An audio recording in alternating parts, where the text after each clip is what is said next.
So I am the symbol of what the problem is. Me. Yeah. Reason being, I'm speaking to you in English about Sanskrit. The study of Mandarin is done in Mandarin, not English. The study of Arabic is done in Arabic. The study of Persian is done in Persian. The study of French is done in French. The study of Russian is done in Russian. Among the old languages and old civilizations, ours is the only one which is studied from the outside, not from the inside. Only one. So first I will knock myself down. Then I'll tell you why what I'm doing is important. So, because of the history, our studies have been controlled by outsiders. So, rather than becoming producers of knowledge of Indology, we've become consumers and others became producers. So they control the machinery, the mechanisms of knowledge production, the universities, the prestigious journals, the conferences, all of that. And our people are dying to go there and get invited. And the person who's been invited comes back, everybody thinks he's more special. So it's that sort of thing. So, since the ideas that have been developed in Western Indology have, it's not 5 years, 10 years or 20 years, for the last 50 years, 100 years, they've been entering Indian thought more and more, including what they teach in history departments about ancient Indian history. What they teach in humanities in general is from somewhere else. It's not our own research. And the Indian left and Indian Marxists also imported philosophy. Marxism is not native. And then level 2 Marxism, level 3 Marxism, level 4 Marxism, all of them are from the overseas. So we have just become obedient, listening to people we think are superior, learning from them, repackaging and distributing it here. So the 99% of the work in Indology, which is being published in international journals, is in English. Hardly a little bit somewhere here and there. So this is the problem, as far as blaming others is concerned. Now we got to blame ourselves. How many of you have done Purva Paksh of major Western Indologist? Tell me, show me hands. Okay, very honest, not a single hand. And this is one of the prestigious, I'm happy to hear, and I want to know more about what you've done. One person, I'm happy to know. Two, good. I want to know more about it. When I started this project, I invited Kannan, his wife Meera, to help.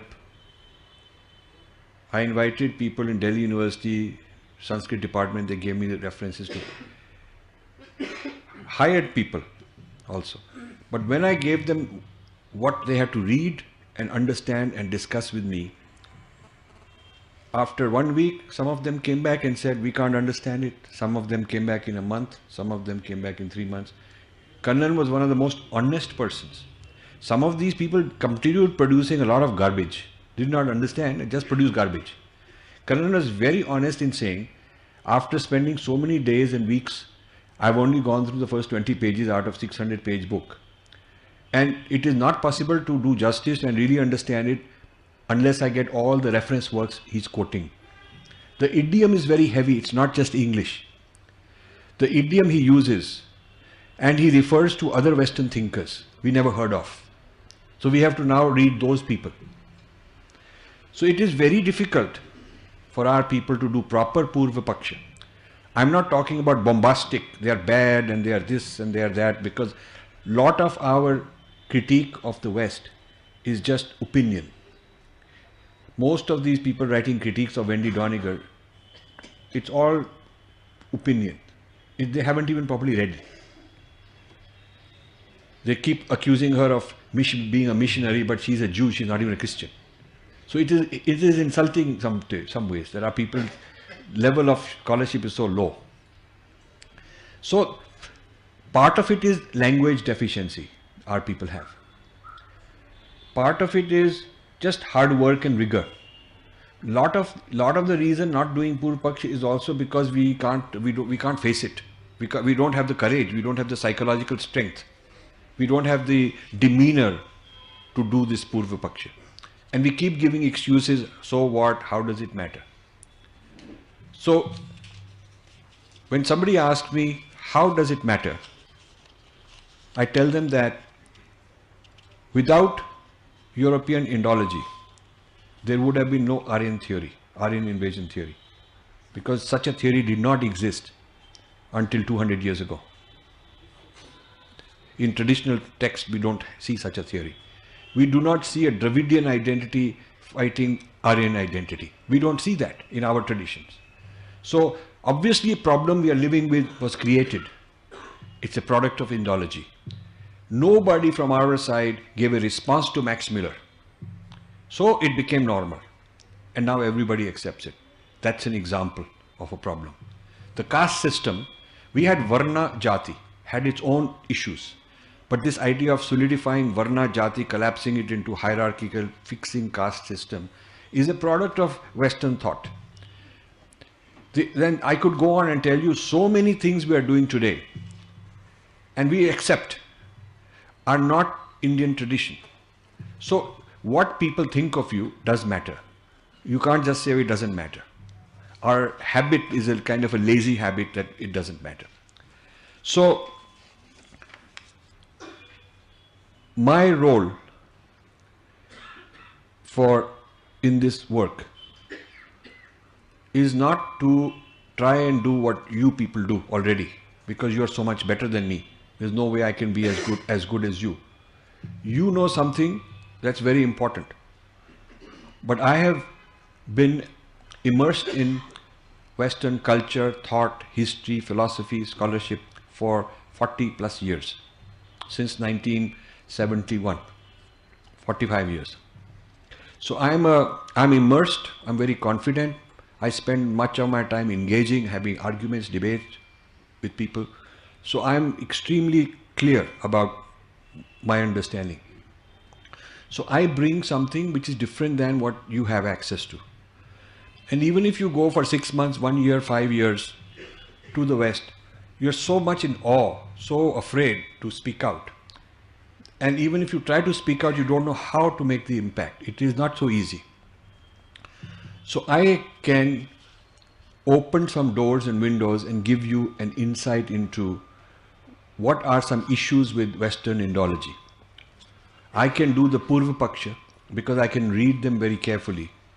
I understand Western philosophy. I understand when they say Vico says, based on Vico, this is the idea of Paramarthika and Vyavharika. I know Vico thought. Most Sanskrit people here don't ever heard of such a man. When they say Benjamin's theory of aestheticization of power and how it explains the history of Sanskrit, most Indian traditional people don't know what is going on. What is this aestheticization of power? It's a very sophisticated theory. So I know Benjamin, I know his aestheticization of power. I can understand what they're saying. I may or may not be able to do Uttar Paksha. You have to do the Uttar Paksha. I can tell you, I can put the light and say, this is an issue, that's an issue, this is a problem. Now you have to help me give a response. That is how we can work together. Because I understand them better than most Sanskrit scholars do. You understand what the real answer should be. This is why I'm here. This is why I wrote this book. I wrote this book not to change the other side, but to change our people and wake them up. You cannot change that, they got very good players and our batsmen cannot respond. We cannot tell them, "Arey, dheere karo, don't ball so fast." But we can train our people to rise up to higher standard. So our traditional scholars have to begin to take more interest in Purva Paksh of Indology. Because if you are in the field of pharmaceuticals, you must know what is happening in the industry. What are other people doing? If you are an airline, you must know what is the competition. If you are in IT, you have to know what is the competition. So if you are in Sanskrit studies and Indology, study of Sanskrit texts and all these things, you cannot say, I don't care what other people are doing. It is your job. Our Purva Paksh tradition requires you to do Purva Paksh of leading thinkers on the same subject. So why is it that when we do Purva Paksh, we only do Purva Paksh of Buddhists and Purva Mimamsa and these kind of people? We don't do Purva Paksh of Christianity, Islam, Marxism, postmodernism, feminism, all the latest current things that we are dealing with. We are not having problems with Buddhists anymore. We are not having those kind of problems. We are having problems with certain ideologies, and we have not done Purva Paksh of them. So, and we have stopped doing this Purva Paksh long time ago. In yesterday's lecture, I gave a lot of reasons why Purva Paksh stopped. I won't repeat all that. We put it on YouTube. So, if you want to read my books, the purpose is not that you're going to learn Sanskrit. The purpose is not of my books to teach you how Sanskrit is great and we are the greatest and all that. I am not interested in that. I am only giving you a Purva Paksh of the most important Indologists with power, funding, influence, Padam Shris and Padam Bhushans that Indian government gives. Lot of PhDs they produce in Ivy Leagues who come and get top jobs here. Funding, huge amount of funding from all kind of people, including Narayan Murthy's foundation, millions of dollars helping them to do this kind of work. So the Purva Paksh of these people will tell you what is right and what is wrong.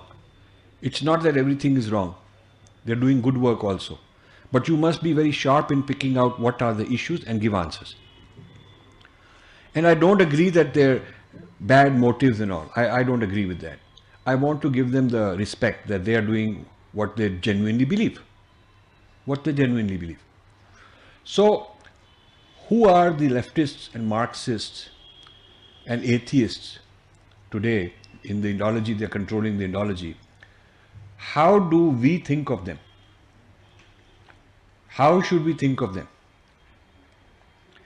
And in this book I propose, we should think of them as the new Charvaks. It's the Charvaks who've come back. The old Charvaks dismissed the Vedic Praman, they dismissed Shruti, they were dismissive of that, but they were good scholars. They knew the Sanskrit well. They had different metaphysical ideas. These people also are atheists. They reject Vedas. They reject the Paramarthika, the whole sacredness, transcendence, they reject.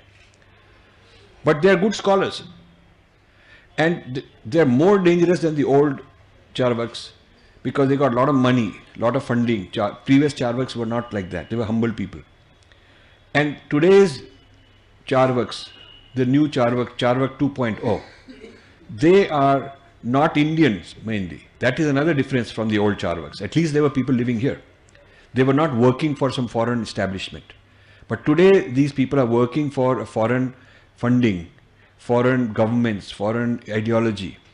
So they are outsiders of our tradition, but they are insiders of a different civilization.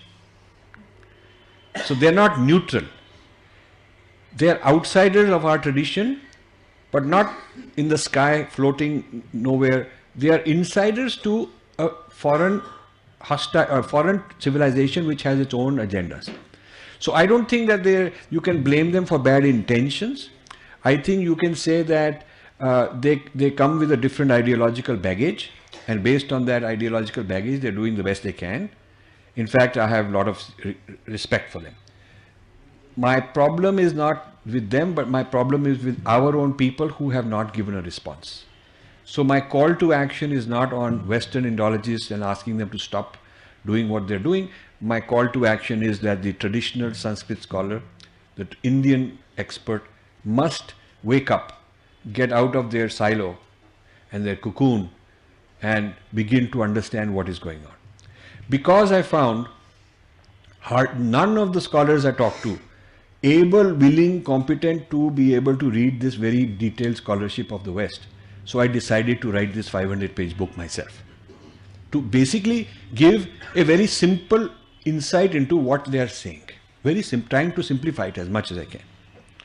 So now what I will do is I will give you because time is limited and I want to excite you to read the book.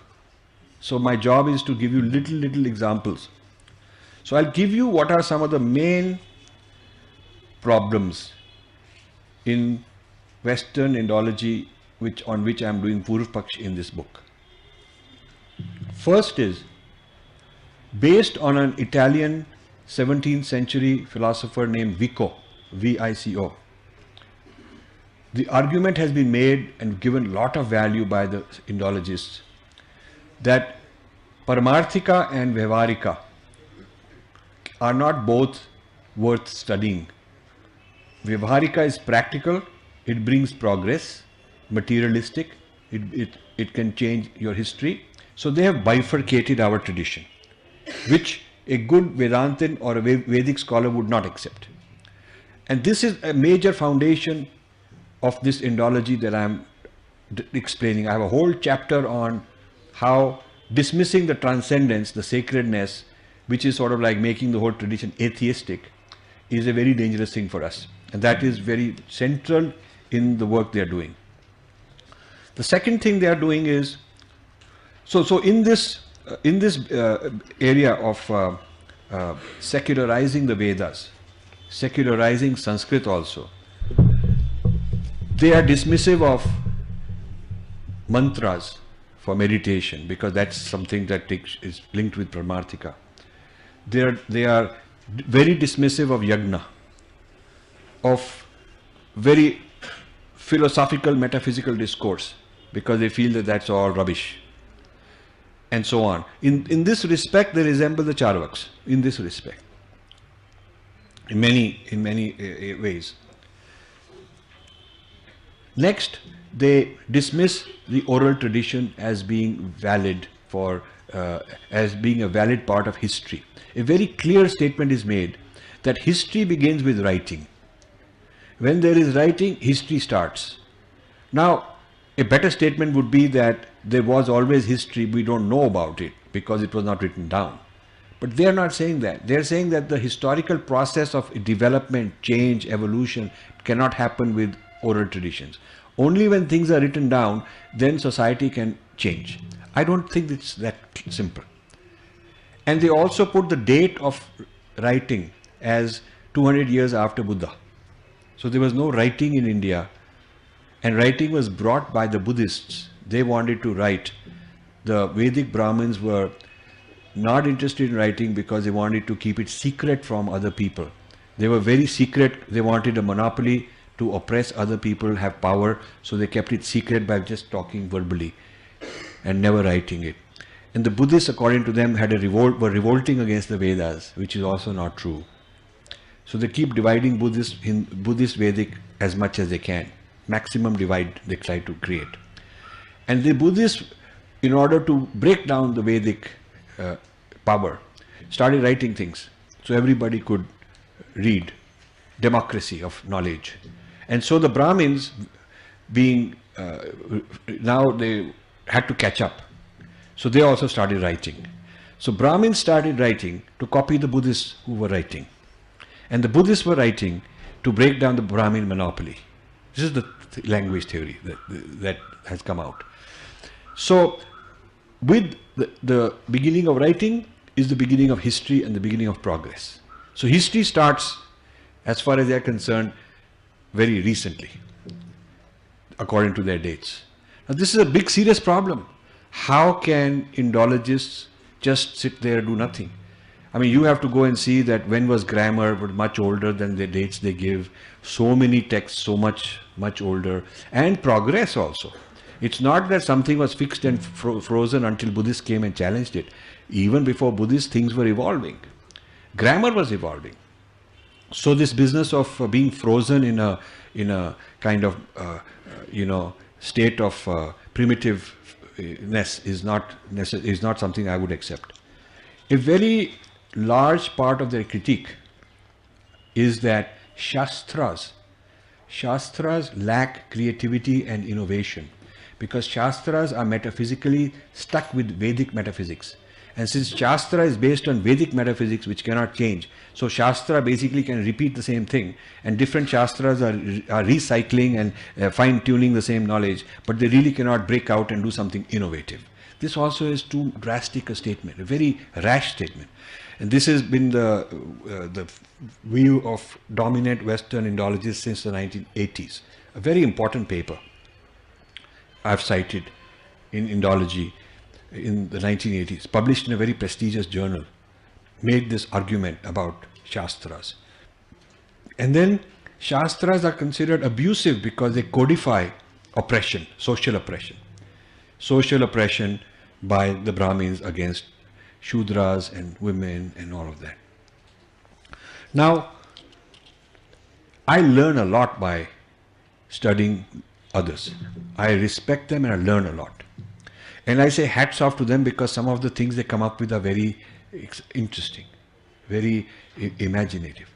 So this theory, probably the most interesting thing I learned is something called the aestheticization of power, which I won't get into the whole couple of chapters in my book. I've explained very simply what it means. But basically it says that there is a style of power which is not physical brute force violence, but very smooth. बहुत प्यार से बात करेगा कोई, बहुत अच्छी तरह से बात करेगा, साम दान. But beneath is bhed dand. The Sam Dan is very nice and aesthetic, pleasing. So this dance and this drama and is all part of aesthetics.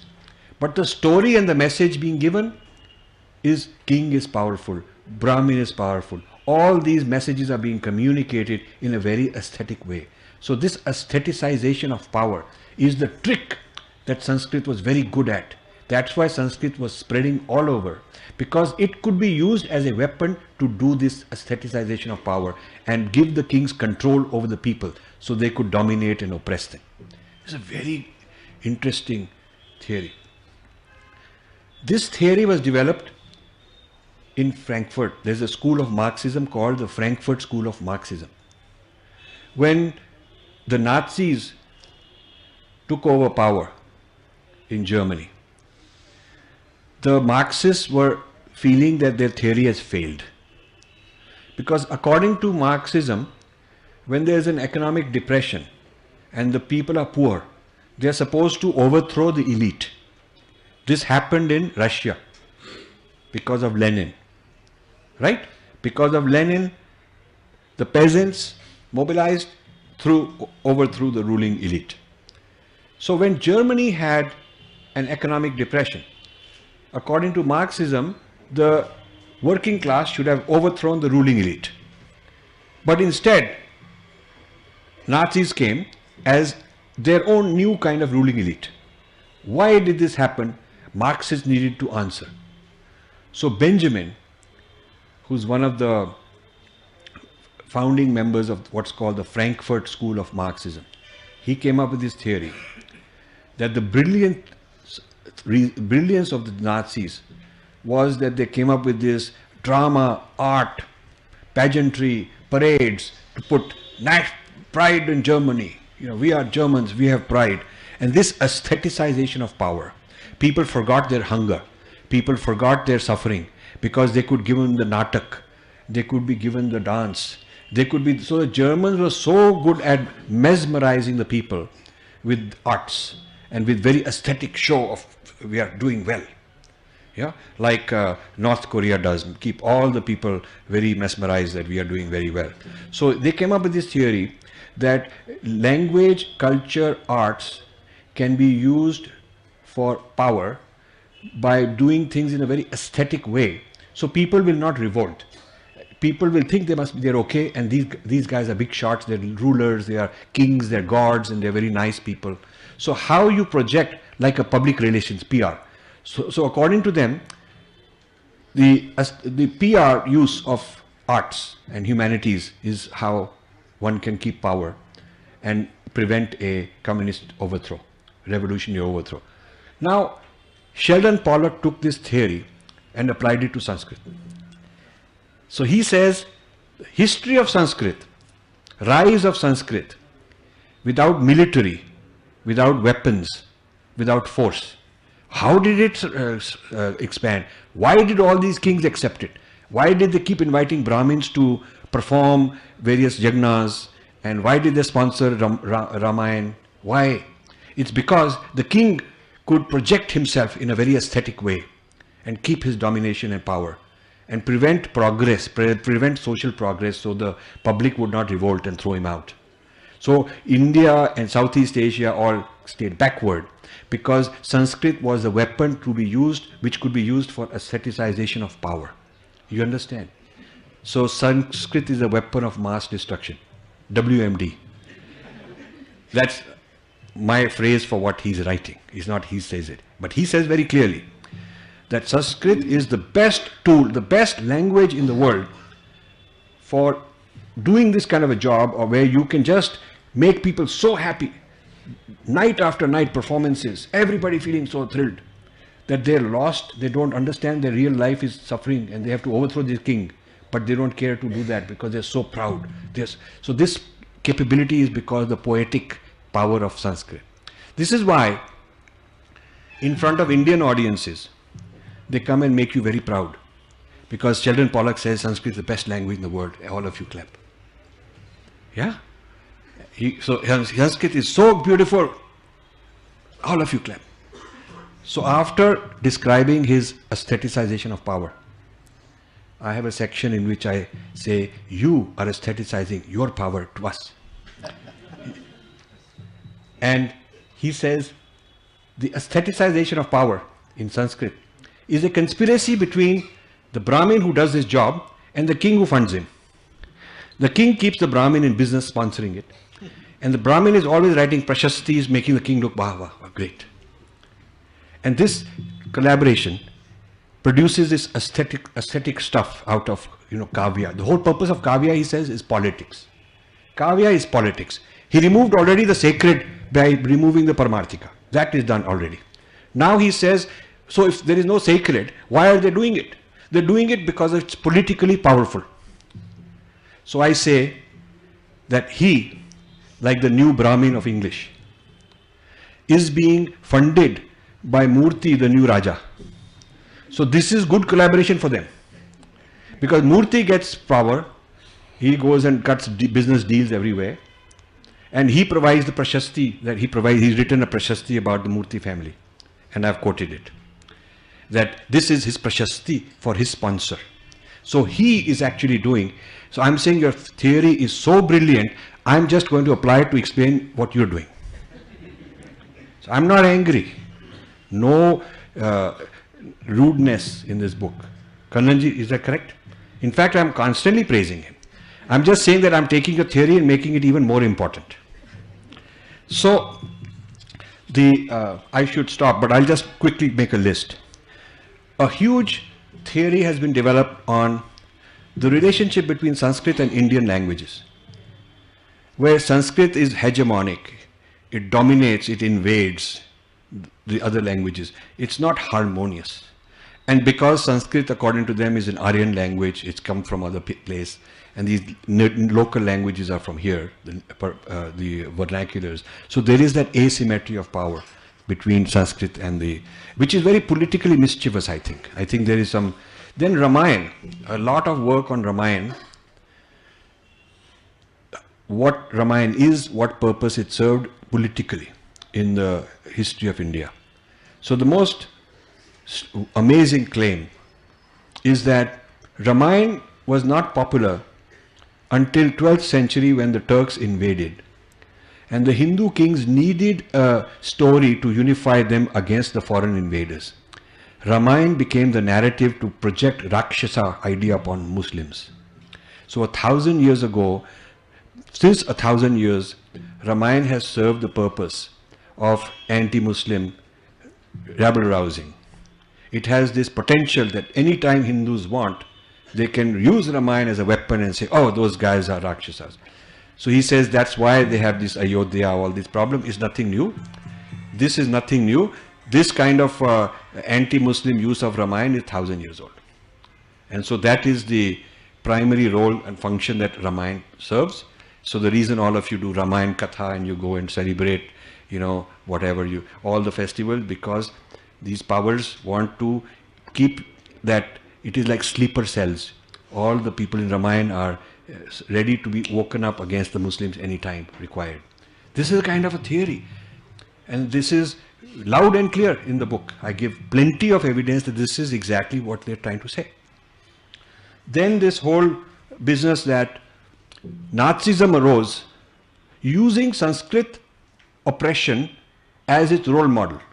Sanskrit had already logic for oppressing other people, oppressing Shudras. So British Orientalism and colonialism got many of these racist ideas by studying Sanskrit. Because Sanskrit already had these ideas from before the Europeans thought of it. As if, you know, Europeans were very nice people. Now, of course, the whole history of Europe is quite different. Even before colonization, they'd done all these racist things anyway. And there is no evidence that Nazism didn't have its own German racism built into it. So, blaming Sanskrit for the bad things that Europeans have done. This is another part of it. And then the death of Sanskrit, a very major thesis that Sanskrit died 1,000 years ago. It's a dead language. And it died because Hindu kings killed it. Hindu kings killed it. And Muslims tried to save it. But the Hindus would not go along with it. It's a very interesting bit of data given. Just one Muslim guy may have funded something, so he kind of make it into a big thing that he's funding a lot of Sanskrit. And one Hindu king may have been a bad fellow, so exaggerate that and say, okay, Hindu kings were irresponsible and whatnot. I also have problems with calling Sanskrit a classical language, because classical language means dead language. In Western thought, Greek and Latin are classical languages, they're not living languages, it's a dead civilization. That civilization is dead, we respect it as we respect ancestors. We put the picture of the dead person, we put a mala around and we say we respect this. So Sanskrit is fit for that, like Greek and Latin. It's in a museum and specially trained philologists study it. So I have a real problem with that. I feel that bringing Westerners whose primary training is Western classics and then using those methods to study Sanskrit is a bad idea, and they're teaching that to Indians, and Indians are being very happy learning all this latest stuff. You're better off seeing how the Chinese treat Mandarin as an old language but still alive and vibrant, how the Japanese treat their language, how the Iranians treat Persian, how the Arabs treat Arabic. There are plenty of Asian languages as a better role model for Sanskrit studies than adopting Western classics as a role model.